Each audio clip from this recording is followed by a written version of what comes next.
BJP के सबसे विवादित नेता, कॉलेज से ही राजनीति में रहे सक्रिय, 3 बार विधायक और 2 बार रहे सांसद, दिल्ली की राजनीति में जमाया अपना कदम। नाम है रमेश भिधोड़ी। इस वक्त दिल्ली का सियासी पारा काफी हाई है और दिल्ली की 70 सीटों में कालकाजी सीट लोगों के लिए चर्चा का विषय बना हुआ है। इस सीट पर कांग्रेस से अलका लांबा, बीजेपी से रमेश भिधोड़ी और आम आदमी पार्टी से आतिशी मैदान में हैं। तमाम नेता एक दूसरे के खिलाफ बयानबाजी कर रहे हैं और एक दूसरे पर जमकर हमला कर रहे हैं। लेकिन कालकाजी सीट से बीजेपी के उम्मीदवार रमेश भिधोड़ी ने इस मामले में सबको पीछे छोड़ दिया है। उनको अपनी जुबान पर बिल्कुल कंट्रोल नहीं है। वो जब भी मुंह खोलते हैं विवादों में आ जाते हैं। आइए जानते हैं कौन है रमेश भिधोड़ी। रमेश भिधोड़ी का ताल्लुक साउथ दिल्ली के तुगलकाबाद से है। वो गुर्जर समाज से आते हैं। रमेश भिधोड़ी और उनके परिवार के सदस्य शुरुआत से ही आरएसएस के जुझारू सदस्य रहे हैं। भिधोड़ी ने अपने राजनीतिक जीवन की शुरुआत एक छात्र नेता के रूप में की, जब उन्हें शहीद भगत सिंह कॉलेज का सेंट्रल काउंसलर और दिल्ली विश्वविद्यालय की कार्यकारी परिषद के रूप में चुना गया। एक छात्र नेता के रूप में उन्होंने 1983 में एबीवीपी के लिए लगन और मेहनत के साथ काम किया। भिधोड़ी ने दिल्ली विश्वविद्यालय के शहीद भगत सिंह कॉलेज से बीकॉम में ग्रेजुएट किया। इसके बाद मेरठ के चौधरी चरण सिंह विश्वविद्यालय से एलएलबी में अपनी डिग्री पूरी की। उन्होंने दिल्ली हाई कोर्ट में वकालत भी की है। रमेश भिधोड़ी ने साल 1993 से ही कई धार्मिक और राजनीतिक संगठनों में बड़े पदों पर रहते हुए राजनीतिक में सक्रिय रूप से काम किया।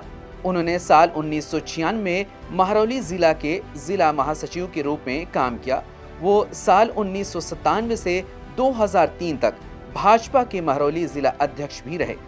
उन्होंने साल 2003 से 2008 तक भाजपा दिल्ली प्रदेश के उपाध्यक्ष के रूप में भी काम किया। फिलहाल वो भाजपा दिल्ली प्रदेश में महासचिव हैं।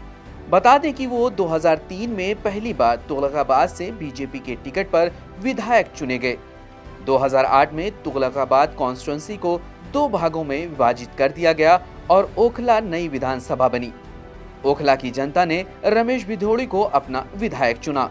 उन्होंने साल 2013 के विधानसभा चुनाव में एक बार फिर तुगलकाबाद से लड़ा और लगातार तीसरी बार विधायक बने।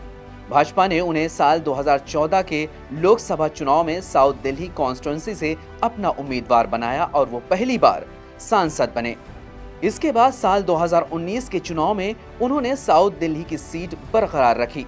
बीजेपी ने साल 2024 के लोकसभा चुनाव में रमेश भिधोड़ी की जगह रामवीर सिंह भिधोड़ी को साउथ दिल्ली सीट से अपना उम्मीदवार बनाया और वो जीत में कामयाब रहे। रमेश भिधोड़ी केंद्र से एक बार फिर दिल्ली की सियासत में वापसी कर रहे हैं। वह कालकाजी सीट से दिल्ली विधानसभा का चुनाव लड़ेंगे, जहां उनका मुकाबला 2 महिला उम्मीदवारों से होगा। ये देखना दिलचस्प होगा कि रमेश भिधोड़ी त्रिकोणीय मुकाबले में अलका लांबा और आतिशी से कैसे निपटेंगे। अक्सर अपने विवादित बयानों के जरिए सुर्खियों में रहे रमेश भिधोड़ी। कालकाजी से टिकट फाइनल होने के बाद एक चुनावी सभा को संबोधित करते हुए रमेश भिधोड़ी ने प्रियंका गांधी को लेकर विवादित बयान दिया था।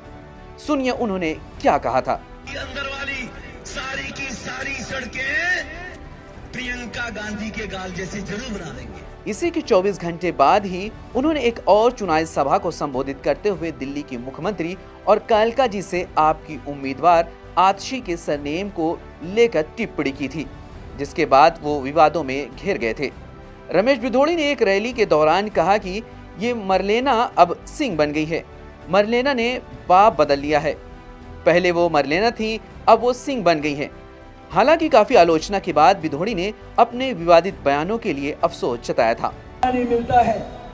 आपके गोविंदपुरी के अंदर गलियों की हालत देख लीजिए। 4 साल से लोग नरक भोग रहे हैं। अब जब 4 महीने रह गए, 4 महीने चुनाव में आने के हो गए, तो आतिशी जी गलियों में जैसे जंगल में हिरनी भागती फिरती है, ऐसे गलियों में भागती फिर रही है। रमेश भिधोड़ी पहली बार अपने बयानों को लेकर विवादों में नहीं घिरे हैं। 21 सितंबर 2023 को संसद में चर्चा के दौरान भिधोड़ी ने बहुजन समाज पार्टी के सांसद कुंवर दानिश अली को आतंकवादी कहते हुए गाली दी थी। मोदी साहब सिरे नहीं ले रहे हैं, सिरे ले रहे हैं देश के वैज्ञानिक। उग्रवादी सिरे ले रहे हैं। ए उग्रवादी बोलने नहीं दूंगा कभी खड़ा होगा, ये बता रहा हूँ। ए उग्रवादी कटवे। इस बयान के बाद बीजेपी ने उन्हें कारण बताओ नोटिस जारी किया था। हालांकि स्पीकर ओम बिरला द्वारा उनके खिलाफ कोई कार्रवाई नहीं की गई। बाद में रमेश भिदोड़ी ने अपने विवादित बयान के लिए खेद व्यक्त किया था। इससे पहले साल 2015 में विपक्ष की 5 महिला सांसदों ने तत्कालीन अध्यक्ष सुमित्रा महाजन से भाजपा सांसद भिदोड़ी पर सदन में अपमानजनक व्यवहार करने और अनुचित भाषा का इस्तेमाल करने का आरोप लगाया था। फिलहाल रमेश भिदोड़ी दिल्ली विधानसभा चुनाव के लिए नामांकन दाखिल कर चुके हैं और इससे कई बातें साफ हो चुकी हैं कि अब वो कालकाजी सीट से ही चुनाव लड़ेंगे।